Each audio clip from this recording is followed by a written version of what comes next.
Hey, folks, good morning. I got this massive sinus headache that's been bothering me all night, and I woke up all congested this morning, so I'm a little stuffy and you can't quite hear very well. I apologize, but we're going to finish up the T spells, get those out of the way. I've got other things I need to take care of today, so this will probably be it for. Well, no, I could get some this weekend, so we might be able to finish the book up in a timely manner. Okay, transform self. Must be stacked. Using the stacked word to mean two different things. That's kind of picked up as read through stuff. You can stack the same spell to increase the effects, or you can stack it with other rune spells so the effects combine. I would still say combined myself. Okay, the spell must be stacked with the cult's three specialty shape-changing spells. And the shape-changing cults all have these similar sorts of spells, right? For example, for Adela, there's the bear skin, bear strength, and claws, right? When these spells are combined with transform self, the user's body transforms into a magical, semi-divine version of the god's animal. All spells have full effect and last for a full hour. Nice. All normal abilities of the animal become usable by the target as well. That's cool. Okay, translate. This spell translates all words touched by the target's index finger at a normal reading speed, about 3,000 written words in 15 minutes. That is very handy to have. Thank you. It leaves an impression of the meaning afterwards, for the target. Target remembers, gets impressions of the meaning, right? A way that it aids translation of the same language and script. Doesn't say how much it aids by. What do we mean by aid? How much does it increase our read-write skill or something? Untranslatable words are not translated. But the target does get an idea of the word's meaning. Okay. The pre-chopping song. I love this one. The ritual is performed by as a group song. Now, what it doesn't specify is if everybody in the group has to cast a spell, because they don't, because it includes laity, right? And laity don't have rune spells, so it's like you have a single caster, and everybody who's singing gets the effect. They do need to be part of the Kagralitor cult. Okay, like I said, including the laity, as long as they're participating in the group song. Okay. The caster and all participants beat on logs with their mauls and maces. The effects of this spell will last for one battle or for a full day, whichever ends first, right? Okay, so for all the people in the group song, all the trolls in the group song, right? They can use any type of axe against any Aldriami, right? And they use their mace or maul skill ratings to use those axes, though. So that's cool because their mace and maul skill ratings are pretty decent.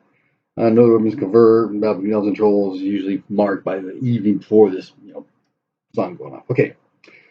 True speak compels the victim. I think they mean the target here, although the target is technically a victim, but still,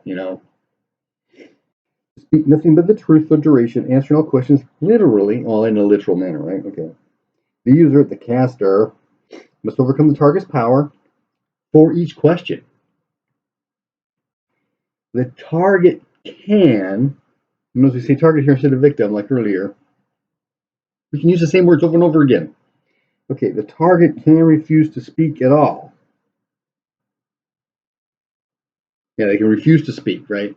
But if they do speak and the power's overcome, they're going to answer truthfully. Okay, this can be combined with mind read. Because if you ask me a question, they're going to have surface thoughts about that question, right? Handy Inquisition. Okay. Oh, by the way, Chopping Song was a new spell if you didn't catch on to that. True Tune, another new song. Spell must be cast on a stringed musical instrument which glows from the spell's effect, and it doubles the skill plane of anyone who plays it. Okay. True weapon. Whole spell, right? At least parts of it.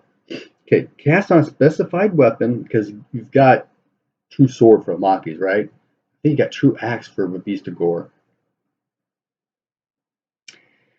Cast on this is a specified weapon. The spell doubles the weapon's normal damage.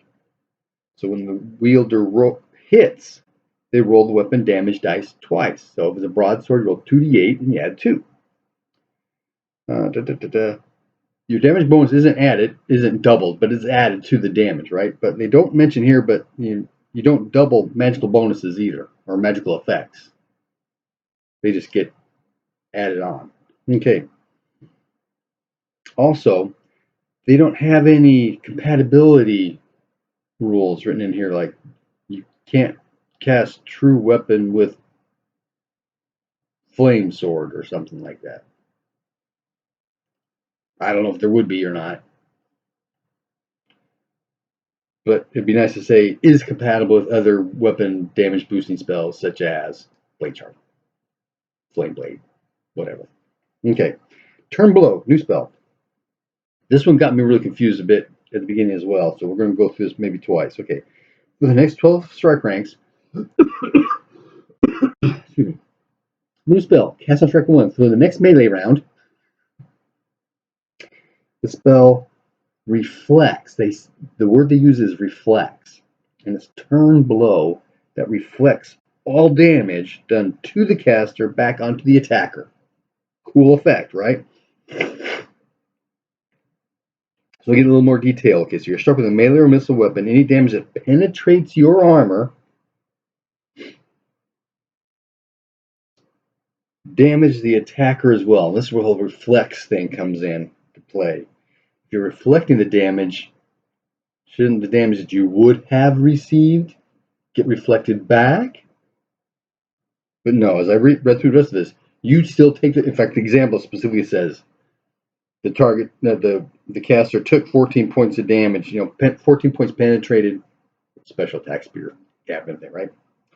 14 points penetrate their armor, so 14 points go directly into the attacker's same location, abdomen, in this particular case, bypassing their armor. So it's a handy spell, but only really effective if you can suck up a lot of damage, right? Okay, so you take the damage, but the damage you take is also given to, so directed. So what I would prefer is for the next melee round, this spell directs all damage received by the caster back onto the attacker. Seems more clear to me. Okay. Oh, as I mentioned, the hit location is constant.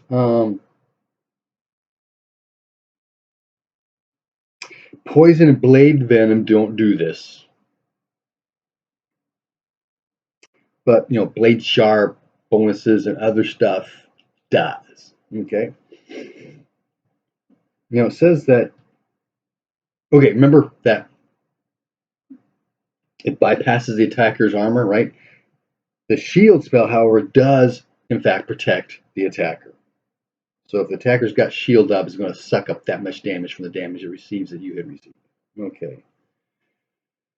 It says the spell is compatible with Attract Attention, which, if I remember right, was like everybody in the area has to throw other attacks at you. You gotta have something to boost your freaking hit points up in order to suck up all that damage without being killed. Unless you got some kind of super heal thing going on constantly or something, maybe. Okay, last T spell, Turn Undead. Each point stacked of the spell affects one undead creature. And they give it a kind of example, skeletons, zombies, mummies, ghouls. Although we don't have mummies in Runequest G or 2, we have mummies in Runequest 3, but we have revenants, which seem to be the equivalents of mummy.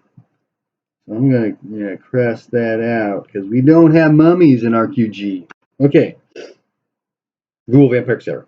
The caster must overcome the target's magic points because we do magic points because they're undead, they don't have power. Magic points versus power, right? and you roll separately for each target. Now this kind of threw me off here, this next sentence. If successful, roll on the turn undead results table.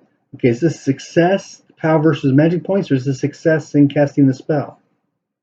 There's actually a failure here, so it's got to be the roll magic points versus power roll, right?